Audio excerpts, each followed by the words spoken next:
There's no worse feeling than losing track of a pet. The uncertainty and guilt gnaws at you like no other feeling in the world, and every second that passes decreases the chances of a happy reunion. The owner needs to act immediately if there's to be any hope. Before we begin, make sure you smash that like button, subscribe to our channel, and click the notification bell for more amazing videos. This happy family never expected their dogs to run off, but mysterious circumstances pulled them away like magic. When all the conventional searching methods seemed fruitless, this couple rummaged through their house for the one thing that might pinpoint their lost pups. Liz and Graham Hampson considered themselves the ultimate dog parents. Though they have an adult human son, they devote most of their attention to caring for their schnauzers, Charlie and Theo. The Hampsons lived in the quiet English village of Buttermere. Maybe it wasn't the most exciting place in the world, but it was peaceful and gave their dogs plenty of room to roam around. The nearby Red Pike Fell made for a fantastic walk. The rocky ground could pose a challenge to the inexperienced hiker, but Theo and Charlie had traversed it many times. They probably had every stone memorized. One pleasant summer day in 2017, John had rare free time on his hands. He volunteered to take the schnauzers on a walk up by the fell. His parents told him to have a nice stroll. Both pups, aged 7 years and 15 months respectively, were generally on good behavior. Since there weren't any other people around they would bother, John decided to let them off their leashes for a while. Wouldn't some wide open space do them good? However, the unpredictable British weather threw John for a loop. A heavy mist rolled in out of nowhere, making it impossible to see just a few feet in front of him. He called out so Charlie and Theo would come back to him. But as the fog receded, neither schnauzer was anywhere to be seen. Trying not to panic, John scanned the landscape in every direction. He whistled. He prayed. Still nothing. Meanwhile, Liz and Graham's relaxing afternoon back home came to an abrupt halt. The phone rang, and neither could process the words coming out of the speaker. John said that their beloved dogs ran away. The Hampsons were desperate to get their pups back home, though they knew the Red Pike Fell posed too much land for just a few people to cover. Without help, they'd never get Theo and Charlie back. Word about the lost pets got around quickly, and plenty of people stepped forward to help. Over 120 locals volunteered to help look. They didn't turn up any leads after the first day, so one resident proposed a novel strategy. The techie brought out his 2 drones. They flew all over the surrounding Buttermere area, scanning for 2 scared and hungry schnauzers. But after 4 days of searching, the dogs were still nowhere to be seen. Things weren't looking good, and Liz and Graham's hopes began to waver. They figured that their poor canines must be starving out there. And that sad thought suddenly transformed into a bright idea. Graham rifled through the refrigerator without stopping to explain to his wife what he was looking for. She saw him grab a package from one of the drawers and dash outside. He was headed for Red Pike Fell. Liz followed her husband out to the exact spot where John lost track of the dogs. She then understood that he'd carried a bundle of sausages out of the fridge, and they were now roasting over a small portable grill. His plan was simple. If the hungry dogs hadn't gotten far from where John had lost them, they would smell the crispy, sizzling sausages. And if he knew anything about Charlie and Theo, it was that they couldn't resist a barbecue. The couple crossed their fingers as the grill sputtered. Then, 2 tiny silhouettes appeared on the horizon. When they first appeared, it was like a mirage. I could not believe it was them, recalled Liz. Charlie and Theo returned. The moment proved overwhelming for their human parents, who couldn't believe that their last-ditch strategy worked. However, they had one phone call to make before they could really celebrate. John, now back at the naval base, had been in an awful way. When his parents called him to share the good news, they heard a chorus of cheers in the background as he told his sailor pals that the dogs were back. Nobody quite knows what Charlie and Theo, who happened to be father and son, got up to during their 4 days in the wild. Maybe they were busy with some heroics out there? Strange as it sounds, it's happened before. Without her dog Nida, 4-year-old Karina Chikatova wouldn't have made it to age 5. The little girl lived in a remote Siberian village, in the Far East region called the Sakha Republic, with her father, mother, grandmother, and dog, her future hero. Like most kids her age, Karina was energized by a youthful curiosity, that urge to explore and know and understand.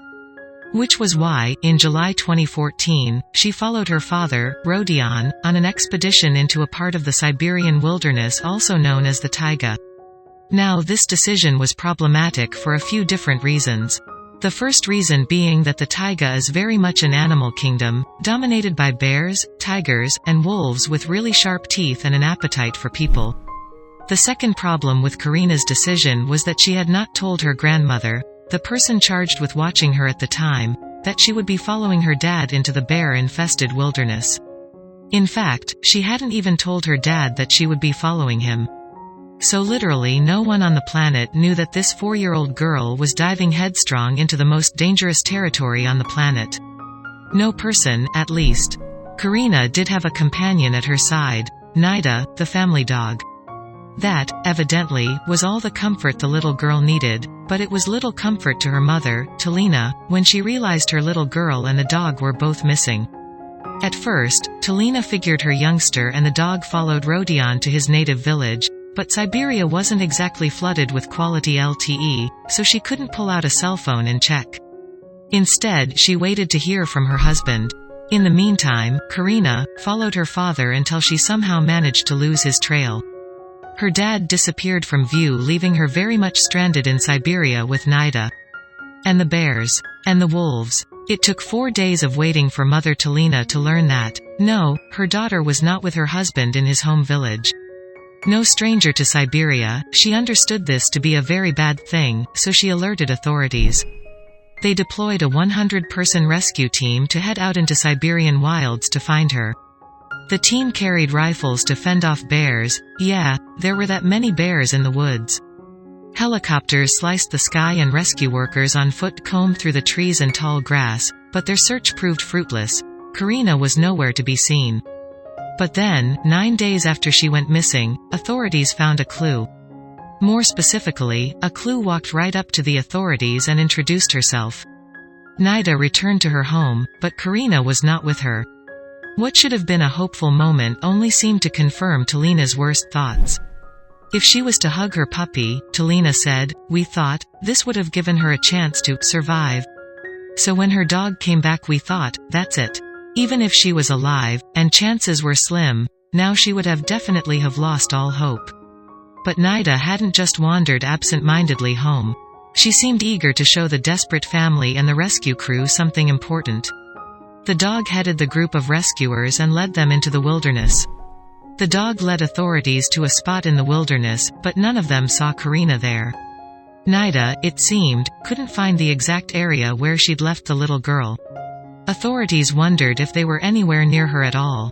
But 3 days later, 12 days after Karina first went missing, rescue workers spotted a child-sized footprint on a riverbed beside a dog's paw print. The footprint revealed Karina was barefoot, a crucial detail for investigators. This told rescue workers that Karina likely was not in the woods.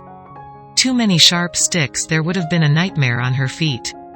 This narrowed their search down considerably, and the following morning, they executed that new search plan. And sure enough, just 20 meters from where they started searching, one rescue worker noticed a peculiar lump tucked away in a patch of tall grass. The whole crew rushed over. They found her nestled in the grass. She was starving, thirsty, exhausted, and covered in mosquito bites, but nevertheless alive. They brought her tea before carrying her to a car and whisking her away to the nearest hospital. The child spent some time in the hospital, but physicians determined there wouldn't be any lasting damage. A psychologist examined her mental state and found, shockingly, her mind was in a good place. Talk about mental fortitude. So how did a 4-year-old girl survive in the Siberian wilderness? The little girl told reporters and her family that she survived off wild berries and river water.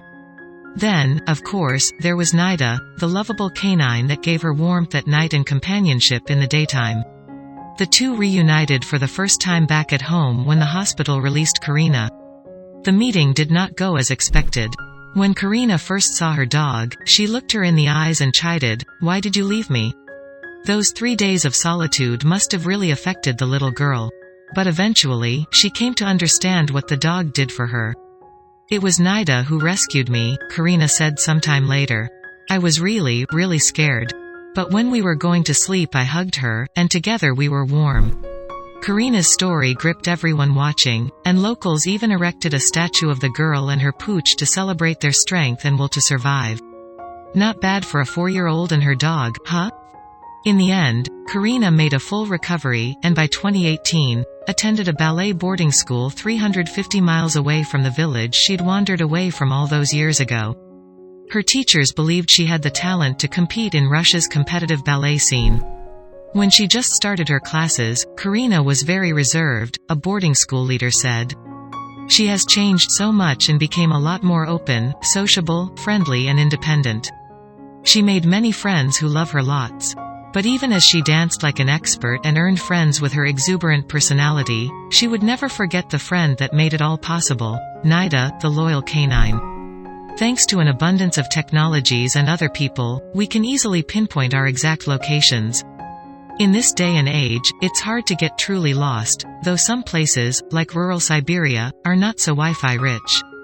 15-year-old Svetlana Evai lived her entire life in the Gidan Peninsula, a frigid place in northern Siberia. Svetlana dreamed of a life outside of the continuous routine with her family. Like many others, she and her family herded reindeer to make a living. Though not the most exciting profession, shepherding instilled Svetlana with deep confidence when it came to navigating Siberia's rough terrain. While she was stuck at home, Svetlana wished she were with her brother. He spent the summer at a different camp some distance away, presumably living it up and having all the fun Svetlana wasn't allowed to have. But of course, he wasn't that far away, just 4 miles. Svetlana figured she could make that journey in no time at all, and that whatever her brother was up to had to be more exciting than sitting around with her family and some reindeer. So Svetlana set off to visit her brother. She was traveling alone and without any kind of navigation aids, but she wasn't worried. She knew the terrain like the back of her hand, so surely going a bit further wouldn't pose a problem.